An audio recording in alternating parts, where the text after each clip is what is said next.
A hardworking orphan discovers a portrait that looks exactly like him in a billionaire's mansion. Then the housekeeper reveals a secret. Before we begin, tell us in the comments, if you discovered a painting of yourself in a stranger's home, what would you do? And if you love stories filled with mystery and family secrets, don't forget to like this video to support the channel. Now, sit back, relax, and enjoy the story. Rain battered the rickety windows of Stonefield Orphanage, where Liam Brooks had grown up since he was 5. At 19, he was too old to remain there as a child, yet not quite ready to strike out independently.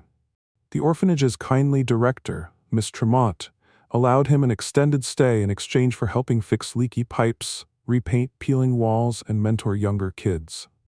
Liam appreciated the place that had sheltered him, but he yearned for more in life, an identity beyond these dreary halls. He often gazed at the orphanage's few photographs of adoptive families, imagining a time when his own parents had once held him. Those memories never came. His earliest recollection was a stormy night, a stranger leaving him at the orphanage doorstep. He didn't even know his true surname. Brooks was assigned by the staff. Over time, he learned to fill the void of an unknown family with small acts of kindness, reading bedtime stories to new arrivals or sneaking an extra cookie for a lonely child. On a Tuesday afternoon, Liam scoured the local job boards for anything to earn extra money. Miss Tremont's arthritic knees needed medication they couldn't afford, and the orphanage roof cried out for repairs. Most local postings were for waiters or store clerks with meager wages. Liam sighed, feeling trapped. Then a notice caught his eye. Cleaning staff needed at Belmont Estate. Must be detail-oriented, honest, and available immediately. High pay. Belmont Estate, even orphans heard rumors about that mansion, perched at the edge of Pinebridge City. Built by the reclusive billionaire Gregory Belmont, it loomed behind wrought iron gates. Some whispered he was a tyrant. Others said he was just shy and philanthropic. Liam only knew the estate was rumored to be labyrinthine, full of relics, antiques, and valuables. He read the notice thrice. High pay. That phrase glowed like a beacon. With such wages, he could help the orphanage, maybe even start a future. He tore off the phone number tab at the bottom, heart pounding. At dawn the next day, he dialed the number from the orphanage's rickety landline. A curt but polite voice answered, belonging to someone named Miss Audrey, who oversaw staffing at Belmont Estate. She asked a few questions. Did he have housekeeping experience? References? Liam explained he often cleaned and maintained the orphanage. She hesitated, but eventually she scheduled him for an interview that very afternoon. Arrive at the service entrance promptly at 2, she said, voice clipped. Nervous excitement buzzed through Liam as he set out. He wore his best collared shirt, slightly worn but neatly pressed. Miss Tremont wished him luck at the orphanage gate, tears glistening in her kind eyes. This might be your ticket to something bigger, she whispered, pressing a small good luck charm into his hand. An hour's bus ride brought him to a quiet suburb lined with grand properties. The Belmont Estate rose at the end of a long driveway flanked by towering oak trees. Wrought iron gates parted to admit a constant stream of deliveries, some for groceries, others for maintenance. Liam swallowed hard, stepping onto the pebble path that led to the service door. The mansion soared overhead, all stone columns and gleaming windows. You can do this, he told himself, wiping clammy palms on his slacks. At the service door, Miss Audrey waited, a stern woman in her 50s, hair in a tight bun, wearing a crisp black suit. She regarded Liam with a keen gaze. You're young. Are you sure you can manage the physical demands here? He stood tall, voice steady. Yes, ma'am. I'm used to hard work, repairs, cleaning, you name it. She nodded once, then led him inside. A brief corridor opened onto a dizzying swirl of marble floors, lofty ceilings, and corridors leading in all directions. Staff bustled about, cleaners, gardeners, caterers. Miss Audrey explained the job. Daily cleaning tasks, polishing antiques, vacuuming endless carpets. The Belmont family's personal living quarters were off limits unless specifically requested. She eyed him sharply when mentioning confidentiality. You see or hear anything about the Belmont family, you keep it private. Understood? Liam nodded vigorously. He needed this job too much to object. Audrey gave him a uniform, simple navy slacks and a white polo, and set him to dust the smaller library. "You'll start now if you're serious. We need extra hands this week. Don't break anything. Some objects are older than you." Her tone was brisk, but not unkind. The library was impressive even by mansion standards. 2 floors of shelves, stained glass windows depicting scenes from classical literature, a spiral staircase leading to a gallery overhead. Liam's eyes widened as he ran a feather duster across centuries-old tomes. He tried to focus on the job, but curiosity tugged at him. Who are the Belmonts? Do they even come here? Rumor said Gregory Belmont was rarely seen, rumored to be ill or simply reclusive. Hours passed. Liam carefully dusted rows of gilded volumes, pausing occasionally to admire a painting or glance at tall windows letting in shards of afternoon light. The hush was strangely comforting. Near dusk, as he reached an upper gallery, he noticed a series of portraits hung along the wall. They depicted various Belmont ancestors, apparently. Men in formal suits, women in flowing gowns, children in old-fashioned attire. Liam dusted each frame carefully. Then he froze at the last painting in the row. A young boy, perhaps 8 or 9, stared out from the canvas. He wore an old-fashioned sailor suit, face lit with a quiet determination. But that face, the eyes, the slope of the jaw, it looked exactly like Liam. Not just a vague resemblance. This child in the painting could have been Liam's mirror image at that age. His heart hammered. How is this possible? He stepped closer, scanning the plaque at the frame's bottom. It read, Gabriel Belmont, 1932 to 1939. A short lifespan? The boy died young, and almost a century ago. Yet the resemblance was uncanny. Liam stared, pulse racing. Could it be a coincidence? Or was there some hidden link between him and the Belmont line? He hardly noticed footsteps behind him until a soft voice spoke. "He does look like you, doesn't he?" Startled, Liam whirled to see an elderly housekeeper standing there, wearing a neat black uniform. Her face was lined with gentle age, eyes kind. She offered a slight smile. "I've worked here decades. I've never seen anyone resemble little Gabriel so closely." He swallowed hard. I'm just new here. I don't know why we look alike. It must be random." She tilted her head. "Perhaps? Or perhaps there's more. Sometimes fate brings truths to light in unexpected ways." Liam shivered at the cryptic words. What does she mean? She gently took the duster from his hand. "It's nearly dinner break. The staff lounge is that way. Come with me, child. I'm Harriet, by the way. Harriet Allen." He followed her, mind swirling with confusion. Harriet said nothing more about the painting, but her mysterious tone hinted she knew secrets in these mansion corridors. Liam resolved to brush it off as an odd coincidence. It's just a painting. People can look alike across generations. But deep inside, curiosity bloomed. For an orphan who never knew his ancestry, the possibility of a hidden link felt both thrilling and unsettling. That night, as he left for the bus back to the orphanage, the image of that boy's portrait burned in his mind. Why do we look so similar? He had no answers. But Harriet's words, "Sometimes fate brings truths to light," echoed in his ears, stirring an undercurrent of anticipation. Little did he know, the Belmont mansion held decades of secrets, and that painting was just the first clue in unraveling a tangled family history, one that might reshape Liam's identity forever. Over the following weeks, Liam settled into a routine at Belmont Estate, balancing orphanage chores in the morning and housekeeping at the mansion in the afternoon. The pay was indeed generous, enough that Miss Tremont began to dream about fixing Stonefield's roof and securing that medication. Liam was pleased to see how far he could stretch these wages for good causes. But beneath the mundane tasks of vacuuming carpets and polishing silver, an undercurrent of mystery tugged at him. Every time he passed the library's upper gallery, he'd glance at Gabriel Belmont's portrait. The resemblance never stopped startling him. Even Miss Audrey, though busy, once frowned at the painting, gave Liam a puzzled look, then hurried off without comment. One evening, after finishing polishing a display cabinet, he found Harriet Allen in the dimly lit corridor. She was organizing fresh linens with slow, deliberate movements. He mustered courage and approached. Miss Harriet, you said you've worked here decades?" She smiled gently. "Yes, child, over 40 years, actually." He swallowed. Then, do you know anything about that boy in the painting, Gabriel Belmont? I keep noticing, well, you know. Her eyes glinted with sympathy. Gabriel was a tragic figure in the Belmont lineage, died young from an illness. The family rarely speaks of him.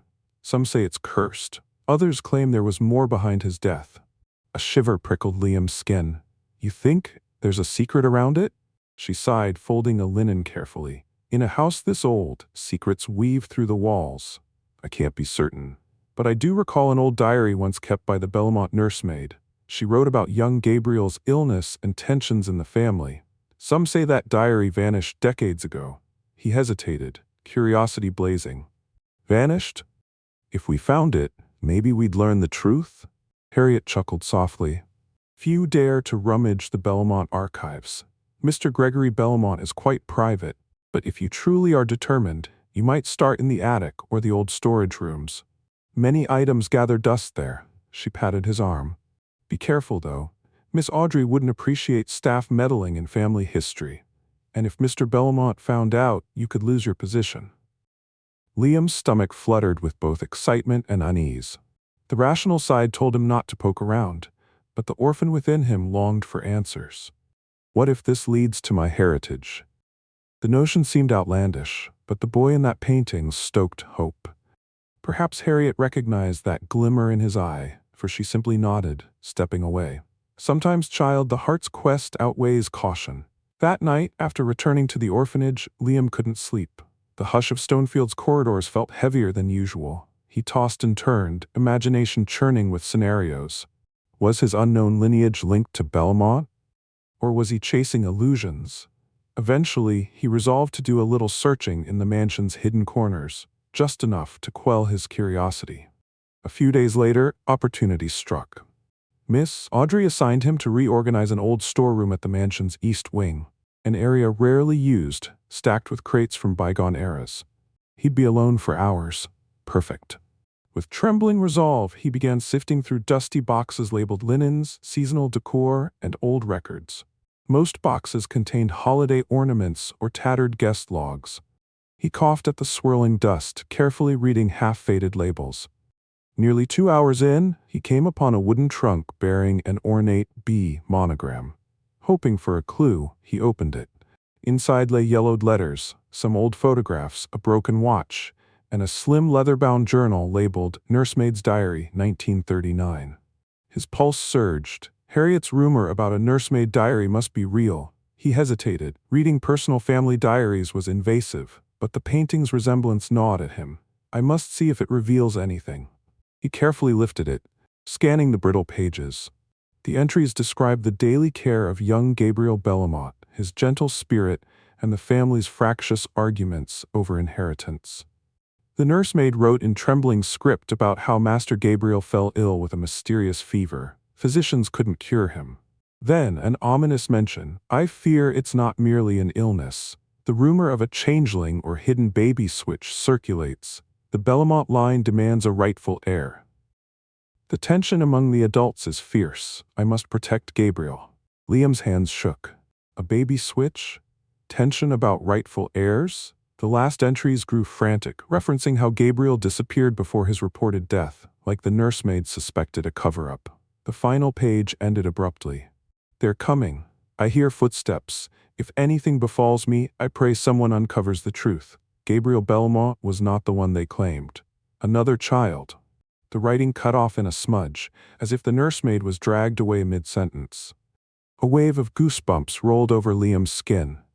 Could Gabriel have never died from illness? Could the Belmont line have some twisted secret about a child swap? He replaced the diary in the trunk, mind spinning. The talk of a changeling baby made him recall that he was left at the orphanage with no records. But how could a scandal from decades ago relate to him, a modern orphan? Still, he felt a swirl of dread and excitement. This is deeper than I imagined. Suddenly, footsteps echoed in the corridor outside. Panic flared. If Miss Audrey caught him snooping, he'd be fired. He shoved the diary back, carefully shutting the trunk. He rushed to stack boxes around it as if untouched, then grabbed a broom, pretending to sweep dust. The storeroom door opened, revealing Miss Audrey's stern face. She glanced around suspiciously. Everything in order? He forced a calm nod. "Yes, ma'am, just cleaning these crates." He willed his racing heart to slow. She surveyed him, then nodded briskly, stepping away. Only once her footsteps receded did he exhale shakily. "This is serious." He realized that if the nursemaid's diary told the truth, the Bellamont family's secrets might be explosive, and potentially linked to him if the boy's uncanny resemblance wasn't mere coincidence. In the corridor, Harriet passed by, meeting his eye. He offered her a silent look that conveyed "I found something," and she merely gave a subtle nod, lips pressed tight. They'd need to talk soon. For Liam, the quest had begun. He might risk his job, but perhaps he'd uncover the biggest truth of his life. Who am I really? Days passed, and Liam's mind churned with the nursemaid's diary revelations, the bizarre references to a changeling child, inheritance disputes, and Gabriel's mysterious demise hammered at his thoughts. Harriet noticed his distraction one afternoon while they polished the mansion's silverware. With Miss Audrey busy elsewhere, Harriet gently led him to a quiet alcove near the back staircase. "Child," she whispered, "I see the turmoil in your eyes. You found something, didn't you?" Liam nodded, heart pounding. He explained the diary's contents in hushed detail: Gabriel's alleged illness, rumors of a baby switch or hidden heir, the abrupt end. Harriet's weathered face grew solemn. "I suspected the Belmont lineage had skeletons, but that is more sinister than I imagined," he swallowed. "Do you think it ties to me? Could I be some Belmont descendant given away?" She studied him with kind eyes. "You do resemble Gabriel uncannily. But that was 1939, decades ago. If they switched babies, perhaps your grandparents or great-grandparents might have come from the Belmont line. Possibly the orphanage detail is another rung in the chain. It's all speculation unless you find more evidence." His pulse raced. "What kind of evidence?" she exhaled. "A family tree, birth certificates, maybe old letters referencing a secret branch. Mr. Gregory Bellamont's father might have known the truth, or the estate's personal safe might contain official documents. But that safe is in Gregory's private office, locked away." The notion of sneaking into Gregory Bellamont's private domain chilled him. The reclusive billionaire had a fearsome reputation for guarding his privacy. Harriet's gaze flicked around. "I caution you, child, tread carefully. If Miss Audrey suspects we're prying, she'll dismiss us. And Mr. Belmont, well, he's rarely here, but if he catches wind, it could be trouble." A swirl of determination sparked within Liam. "I have to know. I can't live with this gnawing question." He squeezed Harriet's hand. "I'll be careful. But if there's a way to confirm I'm part of this family, it could change my entire life." She gave a tight smile. "I'll keep watch for you. Just, please, be cautious." That evening, Miss Audrey announced that Gregory Bellamont himself would visit the estate tomorrow for a short stay. The staff bustled, preparing fresh linens, polishing floors. The reclusive owner seldom visited, rumored to spend most time in a secluded mountain villa due to health concerns. Tension filled the air. Miss Audrey demanded perfection. For Liam, the news was both thrilling and terrifying. Could I glean something from the man himself, or locate files in his private office while he's distracted? At noon the next day, the front gates parted for a sleek black sedan. Gregory Belmont emerged, a tall, lean figure with silver hair combed back, wearing an impeccably tailored suit. His posture was slightly bent, as if weighed down by age or stress. He greeted Miss Audrey with a curt nod, then disappeared into the mansion's upper floors. Liam glimpsed him only briefly from down a hallway, enough to sense the man's commanding aura. The staff were told to keep out of Mr. Belmont's path unless summoned. So Liam carried on vacuuming the grand foyer, tension pulsing.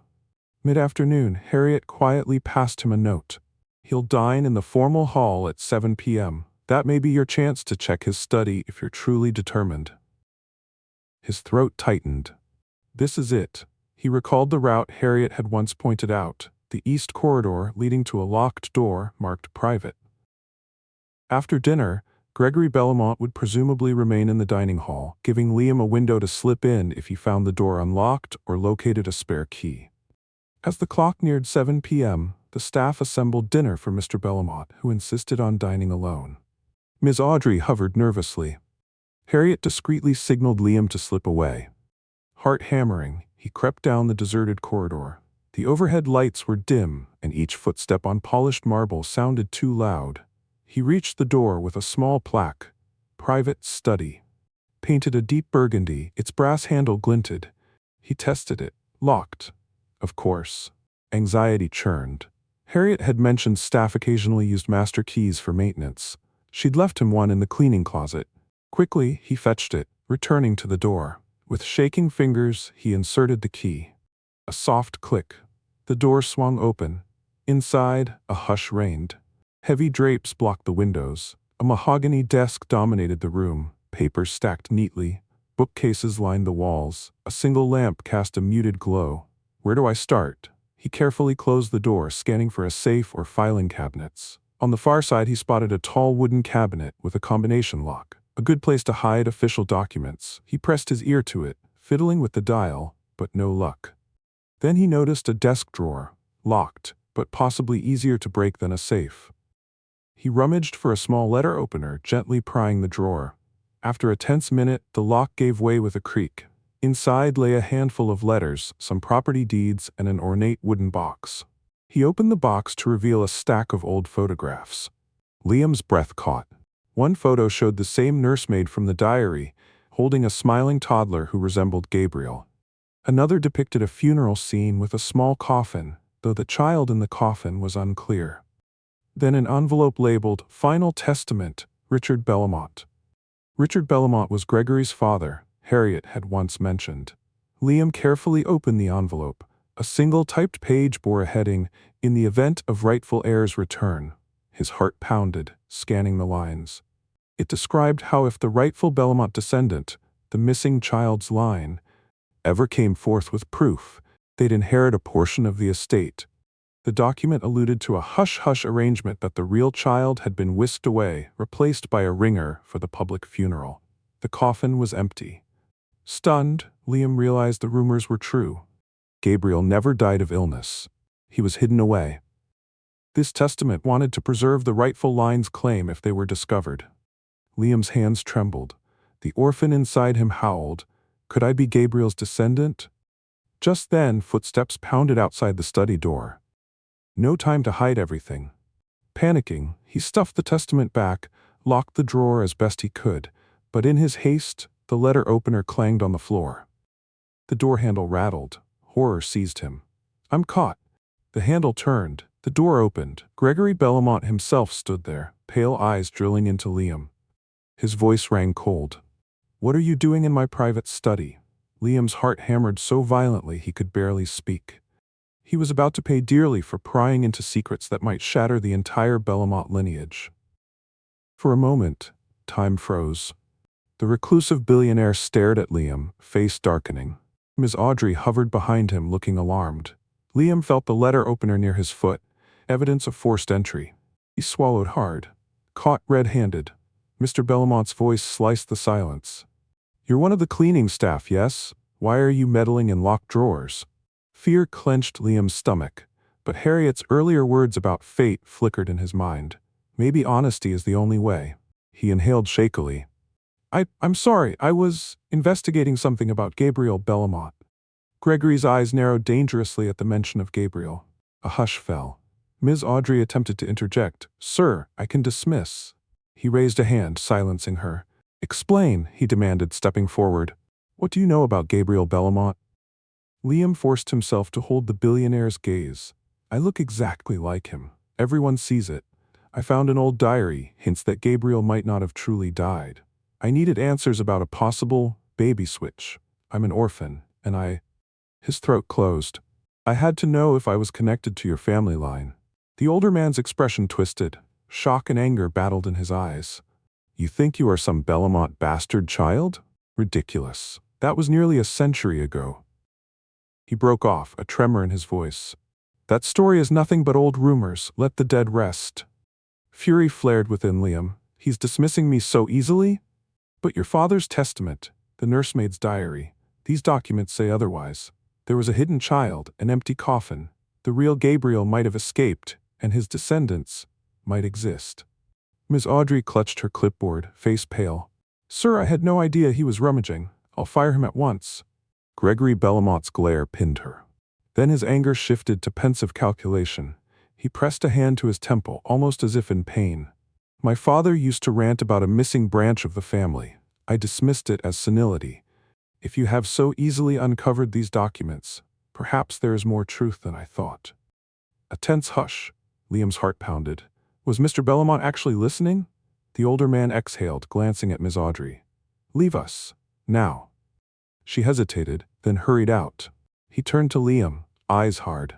I despise meddlers, boy, but you've sparked my curiosity. Harriet Allen vouched for your character, or so I heard.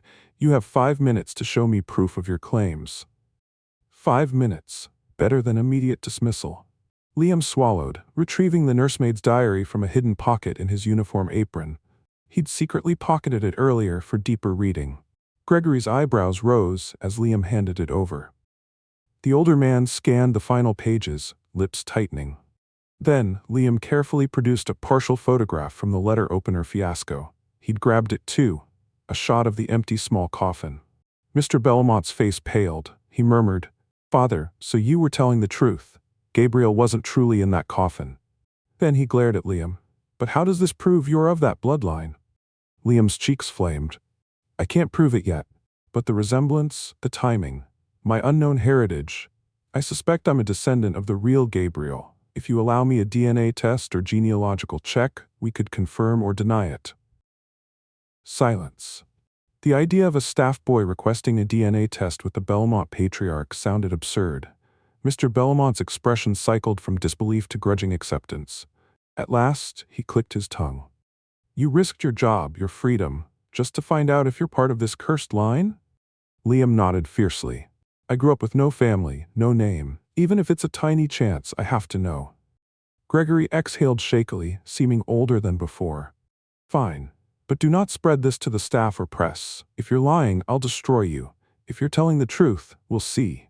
He motioned Liam to follow. We'll arrange a private paternity test. Well, more specifically, an ancestry test. Harriet can assist, but if it's negative, you vanish from this estate. Understood? Terror and excitement warred in Liam's chest. Yes, sir, thank you. The older man's voice dropped to a murmur. Go to Harriet tomorrow. She'll set up an appointment with my personal doctor. Keep silent. With that, Mr. Bellamont turned, dismissing him. Liam stood there, breathless. He'd expected firing or even legal charges for trespassing. Instead, he might get the truth. He tried to stammer thanks, but Mr. Bellamont had already retreated to the desk, burying his face in his hands as though warring with regrets. Respectfully, Liam slipped out. In the corridor, Harriet hovered, eyes wide. He whispered the outcome. She exhaled relief, hugging him briefly. You're braver than I realized. Good luck, child. That night, Liam lay awake in Stonefield Orphanage again, mind racing. A DNA test? Could I truly be related to the Bellamonts?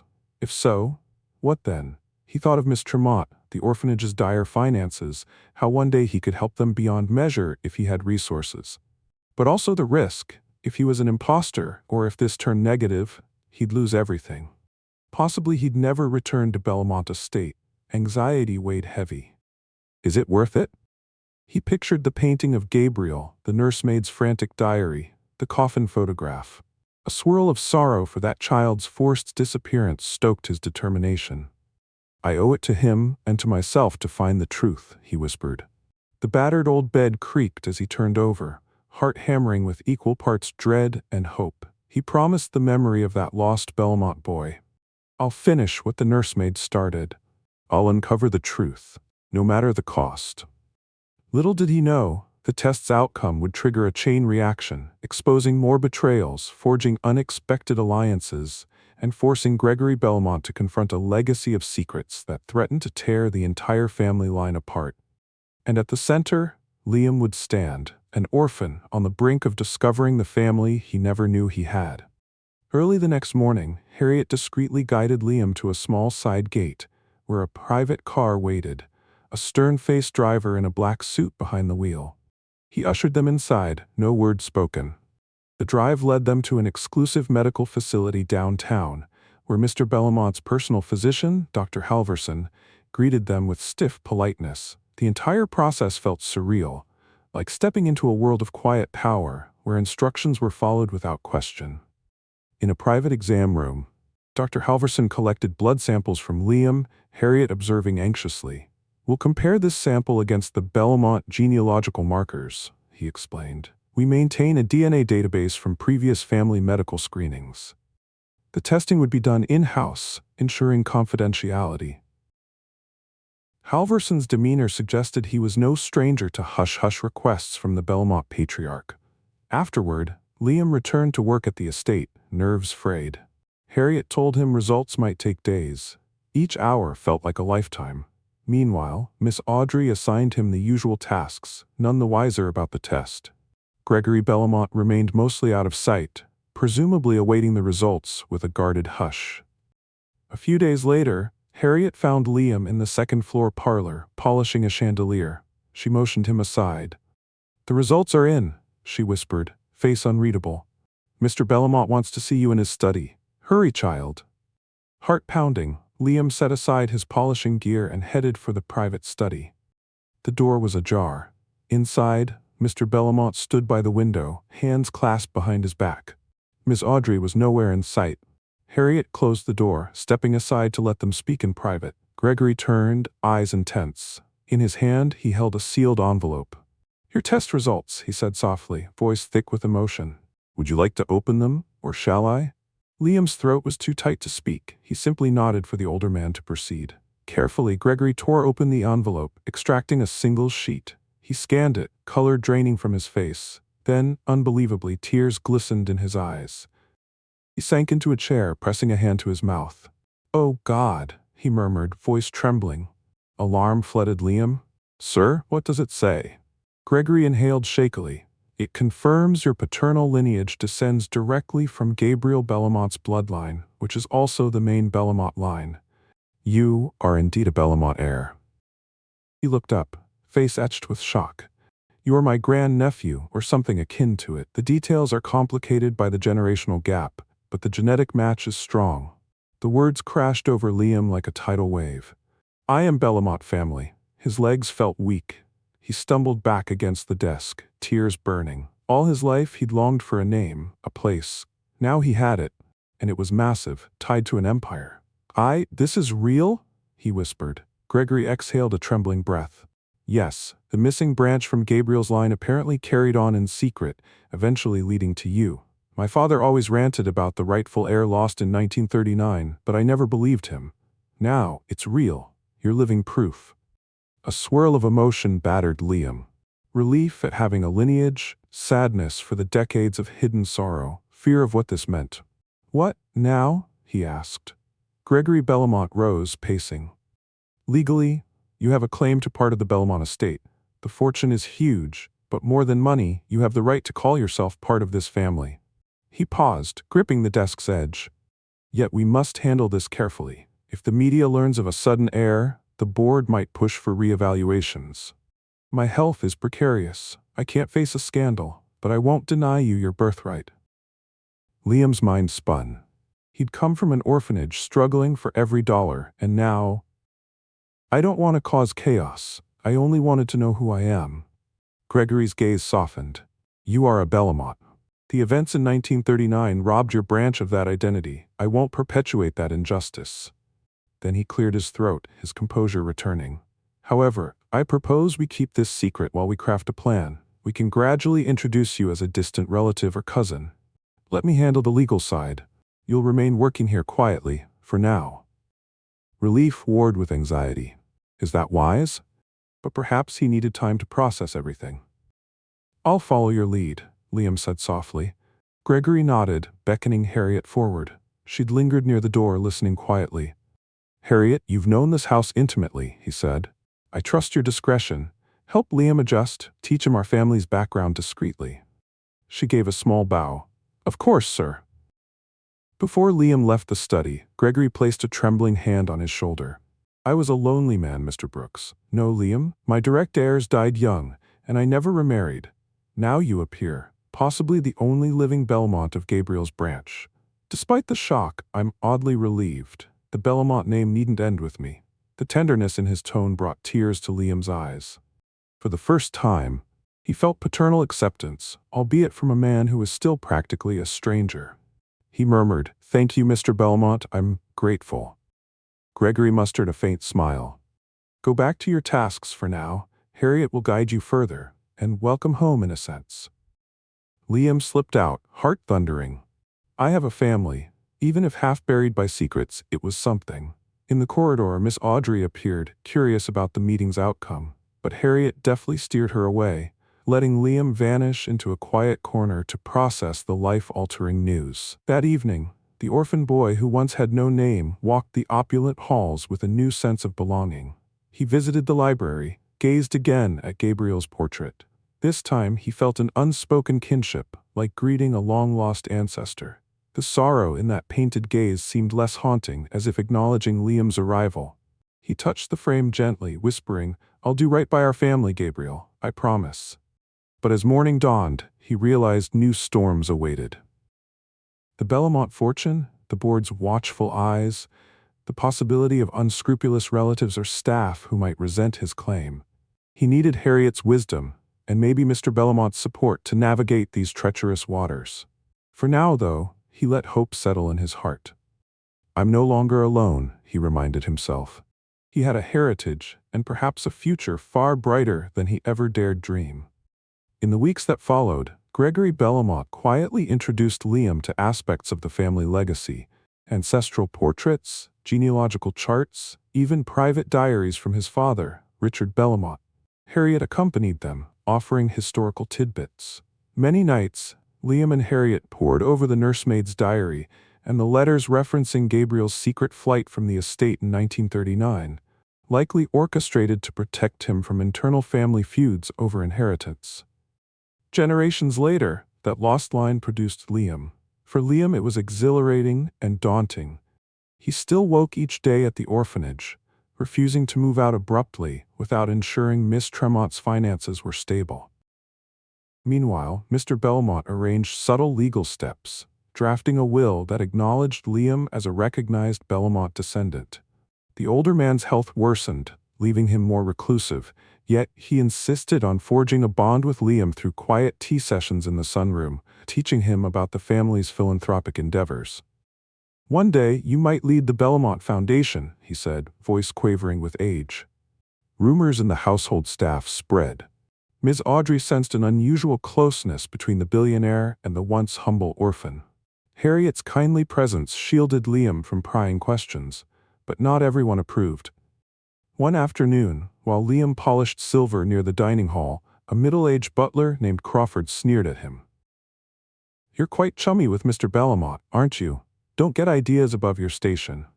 Liam bristled, ignoring the bait. Harriet had warned him that envy or suspicion could brew among staff. "I must stay polite." He forced a smile, continuing his work. "The truth will emerge in time." But tensions escalated when Ms. Audrey discovered Harriet's frequent whispered chats with Liam. She confronted Harriet in the corridor, voice sharp. "I've noticed your secrecy. The staff suspect shady dealings. Mr. Belmont is unwell, and we can't have opportunists exploiting him." Harriet stood firm. "I'm only following Mr. Belmont's instructions, Miss Audrey. The boy is of particular interest to him. That's all I can say." Audrey scowled. "If I find wrongdoing, I'll have you both dismissed. Mark my words." She stormed off, leaving Harriet rattled. She relayed the confrontation to Liam, who realized Miss Audrey's loyalty to the estate might conflict with their secret. "We must finalize the legal recognition soon," Harriet urged, "before Miss Audrey or others sabotage it." That turning point arrived sooner than expected. Late one evening, Harriet frantically summoned Liam. Gregory Belmont had collapsed in the library. The staff rushed to him, Miss Audrey calling the doctor. They carried the frail billionaire to his bedroom. Harriet and Liam stood outside as Miss Audrey emerged, expression grim. "He's stable for now, but we must be prepared," she said softly. "His heart is weak, the doctor is on the way." Liam's chest tightened with dread. What if he passes before fully formalizing my identity? Unspoken, Harriet understood. She guided him into the bedroom. Gregory lay pale on the bed, oxygen mask over his mouth. The moment the mask lifted, he beckoned Liam closer. Between labored breaths, Gregory rasped, "I want to sign final documents acknowledging you. Bring the lawyer. Hurry." Miss Audrey looked taken aback but obeyed, fetching Mr. Belmont's personal attorney from the estate's staff quarters. Harriet hovered, tears in her eyes. When the attorney arrived, trembling with confusion, Gregory forced himself upright, removing the oxygen for a moment. Draft the addendum. Liam is rightful Belmont kin, effective immediately. His voice shook with emotion. The attorney hesitated. Ms. Audrey tried to interject. Sir, you're unwell. This is sudden. Gregory's eyes blazed with finality. I know what I'm doing. Let it be done. Liam's heart raced, each second feeling like a surreal dream. The attorney scribbled a formal statement that Liam Brooks, identified by genealogical evidence, was recognized as a legitimate Belmont heir, entitled to inherit a share of the estate. Gregory scrawled his signature with a shaking hand, pressing a signet ring into wet ink as a seal. Then, as if drained of all energy, he sank back on the pillows, Ms. Audrey stepping in to place the oxygen mask again. In that hush, Harriet guided Liam's trembling hand to sign as witness. He wrote his name with tears blurring. Ms. Audrey merely stood there, shell-shocked, but obeyed the old man's final directive to witness the signing. Then paramedics arrived, whisking Gregory to the hospital for immediate care. With the patriarch gone, Miss Audrey turned on Liam, voice trembling with a mix of shock and resentment. What did you do to him? Are you manipulating him? He never mentioned an heir. This is madness. Liam, tears in his eyes, insisted softly. He discovered the truth about my lineage. He wants to correct an injustice. I never asked for it to happen this way. Harriet backed him up, recounting the nursemaid's diary, the DNA test. Ms. Audrey's fierce posture gradually crumbled. She sank into a chair, burying her face in her hands. I only want to protect him. If Mr. Belmont believes this, then so be it. May the doctor save his life. Gregory survived the crisis, stabilized in the hospital. Over the next week, while he recovered, Miss Audrey cooperated with Harriet and Liam to handle formalities. The lawyer quietly filed the addendum in legal records. The rumor mill in the estate soared. Everyone realized the new boy was apparently a real Belmont descendant.